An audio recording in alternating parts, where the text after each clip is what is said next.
I'm Ethan. I'm a chartered financial analyst with over 20 years of investment experience. And in this video, I'm going to take you through the top 5 investment mistakes that I've made in my career so that you don't repeat them. It's better to learn from other people's mistakes and to make them yourself, right? So here we go. It's over 20 years of investment knowledge in 10 minutes. And the last mistake was my biggest, most common, and it's been the hardest one to avoid. So be sure to stick around to the end. Let's dive in. Lesson number 1, don't invest in penny stocks. Actually, there's a bonus lesson in this one. Also, don't take investment advice from people who don't understand investing very well. The example I'll share for both of these lessons is the same.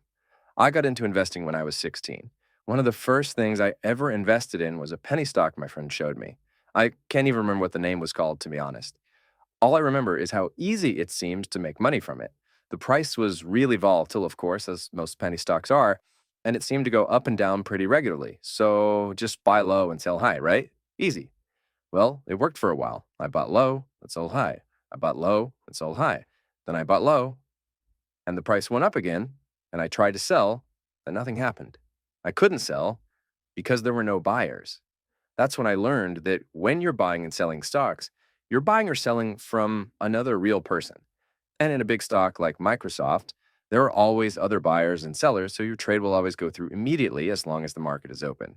Though with a penny stock, you can do everything right, like I did. I bought low, the price went up, then I tried to sell, but there might not be anyone to buy your shares. I watched the stock price fall and fall and fall, unable to sell my shares, and I basically lost all my money. That's why I would strongly urge you to avoid penny stocks because even if you're right, you can still lose. Lesson 2, don't invest in things that you don't understand. Obviously, that first example could apply to this one as well, but here's another example. In 2014, Russia invaded Crimea and Russian stocks sold off. I thought, this is probably not going to turn into a broader war, so these fears that it might do that are probably overblown. That created an opportunity. I invested in a Russia ETF, and I was right. It started to recover because the war didn't get any worse.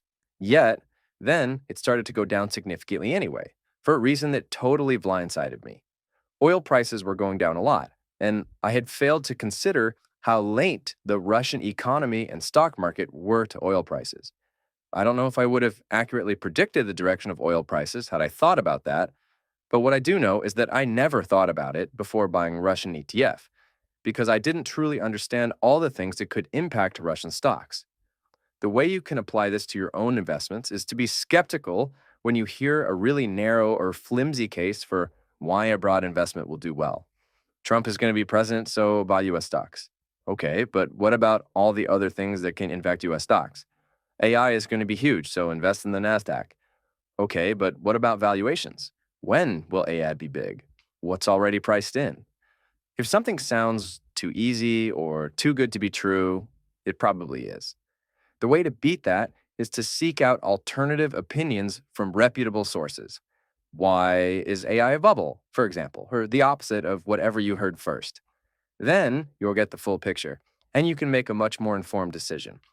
It doesn't guarantee you'll be right, but you will be right a lot more often and blindsided a lot less often if you do that. Lesson number 3, don't deviate from your process.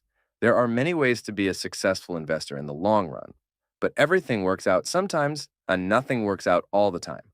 The stock market is cyclical, so if you deviate from your process when it's not working, you often end up making the change at precisely the wrong time.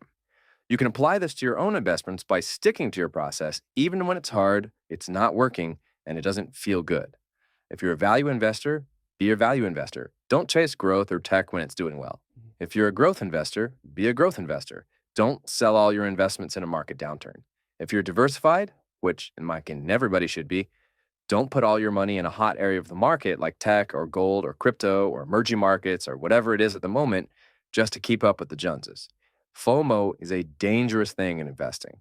And unfortunately, even for a professional, avoiding it is easier said than done. A mentality that has really helped me avoid major risks from FOMO is starting small and being happy with a win. If you must buy something, buy a small amount. Since we're here to talk about my failures, I'm sad to say I bought into an ICO, an initial coin offering when crypto was going crazy. I assume it's worthless now. To be honest, I haven't checked, but thankfully, I only put in like 50 or $100. I recognized, hey, this sounds great, but there's a good chance it might blow up. I don't fully understand how this market will evolve. It wasn't a value investment consistent with my process. It broke a lot of my rules. So I started very small with the mentality that if it goes up 5 or 10x and I only make a few hundred or $1,000, that's still great. I still won. I still made money. I don't look back and say, oh man, what if I had bet the farm? Because if you go big on every major risk you take, you'll eventually be wiped out. Even if you're right almost every time, you only have to be wrong one time to get wiped out, and you will be wrong sometimes. So, if you're going to take big risks or deviate from your process, do it in a small amount that you can afford to lose, and be happy with the win if you get it right. That way, you can participate but avoid the risk of catastrophic loss. Lesson number 4 is don't forget to seek out new information. And lesson number 5 is don't be greedy. I'll cover both of these with the same example, which was my biggest, most costly investment mistake I've ever made in my career. As a value investor, I get pretty excited when things get really cheap due to short-term fears. So 2020 was a really good year for me. I came into the year conservatively positioned with a big investment in a leveraged long-term treasury bond ETF that basically doubled in the first few months of the year when the market was selling off. Then I sold that and bought a bunch of stuff that was really beaten up because people thought the world was going to end. My biggest investment was a 3x leveraged small cap ETF with the ticker TNA. My thesis was simple. The world was going to go back to normal, and these companies were not all going to go bankrupt. I didn't know when it would go back to normal, but I was pretty confident that it would. By mid-2021, I was up about 400 to 500% in just over a year and feeling really good about it. And better yet, the world was definitely still not back to normal. So I thought there was a lot of room to run from there. And there was, if nothing else had changed. But unfortunately, I failed to seek out new information, our fourth lesson. I also got greedy, our fifth lesson. I told myself, sure, it's up a lot from the bottom, but from the bottom in 2009 to its peak in 2018, TNA had rallied 35x. So it must still be in the early innings of the recovery, only up 3, 4, 5x, right? No. I failed to consider the new information that ended up coming out of left field and crushing TNA, which was the prospect of rising interest rates and inflation. Small cap companies have to borrow more and at higher interest rates compared to large cap companies. It would have been an obvious sell signal if I just paid attention to it. But I have my blinders on, only focused on the original reason I bought it, the world getting back to normal. And I let my greed keep my attention on potentially even larger games, stop me from assessing the current situation with fresh, skeptical eyes. The reality is, there are always going to be more potential gains. 100% of the time, in every investment you ever make that's going up, there's always potentially more gains. Always, always, always. You must consider new information and you must do your best to consider what is priced in to avoid this. This is absolutely the most important thing for investors to understand. The stock market prices in future expectations. So, where did I succeed? In identifying the market's future expectations were too dire and buying when no one else wanted to. What did I fail? In being greedy, not considering new information, and failing to realize that the market had already come around to my view that the economy would recover. Surely, it hadn't recovered yet, but the recovery was already priced in to the stock market.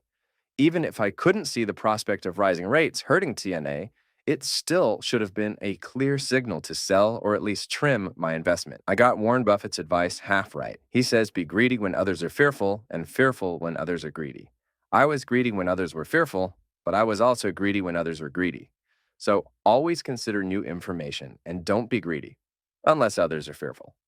You'll probably notice most other investment YouTubers don't tell you about their failures. They only tell you about their successes. The difference is, Pal and I would rather help you become better investors than trick you into thinking we're perfect.